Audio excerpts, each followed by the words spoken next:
बिस्मिल्लाहिर्रहमानिर्रहीम second year class. आज हमारे पास क्वेश्चन नंबर 9 है जो कि 4.3 एक्सरसाइज हम कर रहे थे लास्ट टाइम, जो हमारे स्मार्ट सिलेबस के मुताबिक है उनके हवाले से। क्वेश्चन नंबर 9 का हमने बी पार्ट करना है, तो मैंने आपके सामने लिखा हुआ भी है। कहता है find an equation, B part है the vertical line through this. एक होता है हॉरिजेंटल और एक होता है वर्टिकल। ज़रा बात को समझ लीजिएगा। जो इक्वेशन बनाने के लिए हमारे पास फार्मूला है ना, वो ये है। आपने एक चीज़ पढ़ी होगी कि हमारे पास जो स्लोप होती है वो इक्वल होती है y2 माइनस y1 ओवर होता है x2 माइनस x1। यही पढ़ा है ना। अगर मैं मिसाल के तौर पे पुट कर दूं कि हमारे पास जो x2 है वो इक्वल x के और हमारे पास जो y2 है वो इक्वल है y के, तो फिर हमारे पास इसकी स्लोप क्या बन जाएगी, m इज इक्वल टू आ जाएगा y2 की जगह पे हमने ओनली y पुट किया है और माइनस y1 वैसे का वैसे, और बटे में अगर देखा जाए x2 की जगह पे हम x पुट कर दें और x1 आ जाएगा, और उसके बाद इसका बटा कुछ नहीं तो हम इसको क्रॉस मल्टीप्लाई कर दें, तो ये इसे मल्टीप्लाई होगा तो हमारे पास y माइनस y1 आ जाएगा इज इक्वल टू आ जाएगा slope into x minus x1। बात समझ आई। तो ये हमारे पास है। अगर किसी भी सवाल के अंदर एक पॉइंट दे रखा हो और वहाँ पर आपने इक्वेशन बनानी हो तो इसको कहते हैं पॉइंट ऑफ इक्वेशन। मतलब किसी पॉइंट के लिहाज से हमने इक्वेशन फाइंड करें तो ये फार्मूला अप्लाई होगा y माइनस y1, और भी बहुत सारे हमारे पास फार्मूलाज हैं, तो हम जैसे जैसे आते जाएंगे हम इस डिस्कशन करते जाएंगे। y minus y1 is equal to m into x minus x1, तो ये हमारे पास है। इससे आज हमने इक्वेशन बनानी है। और अब हम आते हैं सवाल की तरफ। सवाल में दो चीज़ें होती हैं। एक लफ्ज़ होता है जिसे हम कहते हैं हॉरिजेंटल, ठीक हो गया। एक लफ्ज़ क्या होता है, हॉरिजेंटल, और दूसरा लफ्ज़ होता है वर्टिकल। हॉरिजेंटल का मतलब होता है उफ़की और वर्टिकल का मतलब होता है अमूदी, ठीक हो गया। अब उफ़की लाइन कौन सी होती है और अमूदी लाइन कौन सी होती है।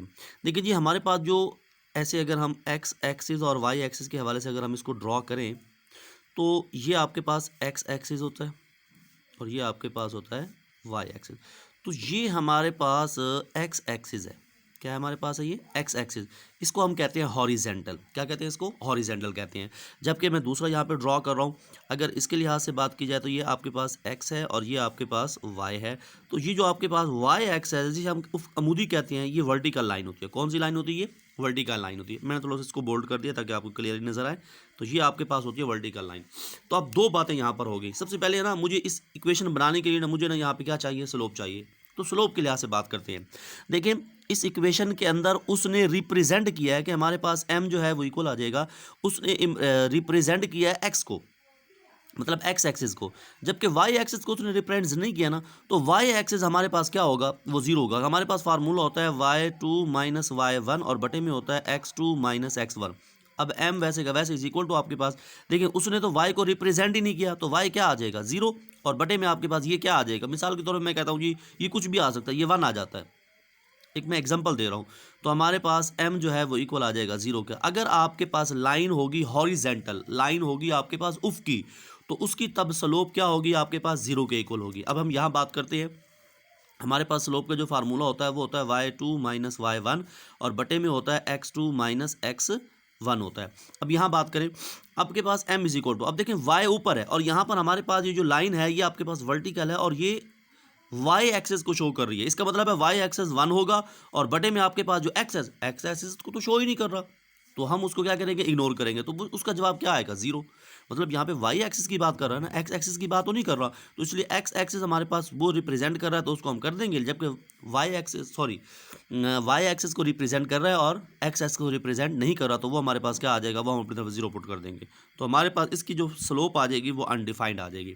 तो ये मेन बात है। ये MCQs भी अक्सर आ जाती हैं कि अगर आपके पास लाइन जो है वो हॉरिजेंटल हो तो स्लोप किसके इक्वल आएगी, अगर आपके पास लाइन जो है वो वर्टिकल हो तो फिर स्लोप किसके इक्वल आएगी। तो याद रख लें, अगर आपके पास लाइन हॉरिजेंटल हो तो आपके पास जो स्लोप है वो किसके इक्वल आएगी, वो आएगी जीरो के इक्वल। लेकिन अगर आपके पास लाइन जो है वो वर्टिकल हो तो फिर आपके पास स्लोप किसके इक्वल आ जाएगी, फिर हमारे पास आ जाएगी अनडिफाइंड, इन्फिनिटी के इक्वल। क्लियर हो गया। नेक्स्ट अब हम अपने टॉपिक की तरफ आते हैं। क्वेश्चन नंबर जो हमारे पास 9 का जो बी पार्ट था वो कहता है द वर्टिकल लाइन। इसका मतलब है हमारी जो लाइन है वो हमारे पास अमूदी है, अमूदी लाइन है। तो इसका मतलब है ये हमारे पास होगा x1 और ये हमारे पास होगा y1। पहला पेयर है तो x1, और अगर दूसरा पेयर होता तो x2 y2 कहलाता। ठीक हो गया। x1 हमारे पास -5 के और y2 हमारे पास है, इसको मैं ज़रा आगे लिख लेता हूँ। जी, तो ये आपके पास पॉइंट है। हमारे पास यहाँ पर जो x1 है वो इक्वल है -5 के, और जो y1 है वो इक्वल है 3 के, और हमारे पास जो स्लोप है वो इक्वल है 1/0 के, मतलब अनडिफाइंड के। मैंने आपको कहा है कि इस सवाल के अंदर कहता है the vertical line throw -5 and 3। तो इसके लिहाज से हमारे पास जो फार्मूला होता है वो होता है y माइनस y1, अगर पॉइंट दे रखा हो तो। इधर आता है स्लोप इंटू आएगा x माइनस x1। क्लियर हो गया। अब देखिए आपके पास y वैसे का वैसे, माइनस y1 की जगह पे आपके पास क्या आ जाएगा, वो आ जाएगा 3 इज इक्वल टू स्लोप आपके पास है 1/0 अनडिफाइंड, और x हमारे पास वैसे का वैसे, माइनस x1 हमारे पास है -5 तो +5 हो जाएगा। क्लियर होगी बात। फिर देखें y माइनस 3 इज इक्वल टू आ जाएगा ऊपर x प्लस 5 और नीचे आ जाएगा 0। इसका बटा कुछ नहीं बटा है, क्रॉस मल्टीप्लाई कर दें। जब ये इसके साथ रब होगा ये सारे का सारा 0 हो जाएगा, तो ये आप इसके साथ रब होगा तो आपके पास x+5 हो जाएगा। तो x+5 जो इक्वल 0 के है, ये हमारी रिक्वायर्ड इक्वेशन है। मेरी बात समझ आ गई। अगर हम सेम ऊपर वाले पार्ट की बात करें, किसकी पार्ट की, पहले पार्ट की बात करें, तो उसमें कहता है G the horizontal line passing through 7 and -9 के, तो वहाँ पे हॉरिजेंटल की बात कर रहा है। जब सेम यही आएगा x1 और y1 भी आपके पास उस पॉइंट्स में से निकाल लीजिएगा, और स्लोप आपके पास हो जाएगी क्या, 1 के इक्वल, 1/0 के इक्वल नहीं हो जाएगी। मैंने आपको दोबारा पहले ये कॉन्सेप्ट मैं क्लियर करा चुका हूँ। ठीक हो गया बच्चों। तो क्वेश्चन नंबर 9 का ए पार्ट और बी पार्ट आपने करना है। नेक्स्ट आपके पास क्वेश्चन नंबर जो है वो 10 है, उसके हमारे पास काफ़ी सारे पार्ट्स हैं, उसको हम करते हैं। जी बच्चों, ये आपके पास क्वेश्चन नंबर 10 है। कहता है यहाँ पे आपने इक्वेशन फाइंड करनी है, और उसका ए पार्ट है। ए पार्ट भी हमारा सिलेबस का हिस्सा है, उसके बाद सी पार्ट भी है, और डी पार्ट भी हमारे सिलेबस का हिस्सा है। तो मैंने ए पार्ट आपके सामने लिखा है। वहाँ पे कहता है जी थ्रो, यहाँ से वो थ्रो कर रहा है, और जिसका स्लोप ये है, स्लोप 7 दे रखा है। तो बहुत ही सिंपल सा क्वेश्चन है। आपके पास x1 जो है वो इक्वल है -6 के, और y1 जो है वो इक्वल है आपके पास 5 के, और सेम आपके पास जो स्लोप दे रखा है वो 7 दे रखा है। तो इक्वेशन ही क्रिएट करनी है, बहुत ही आसान है।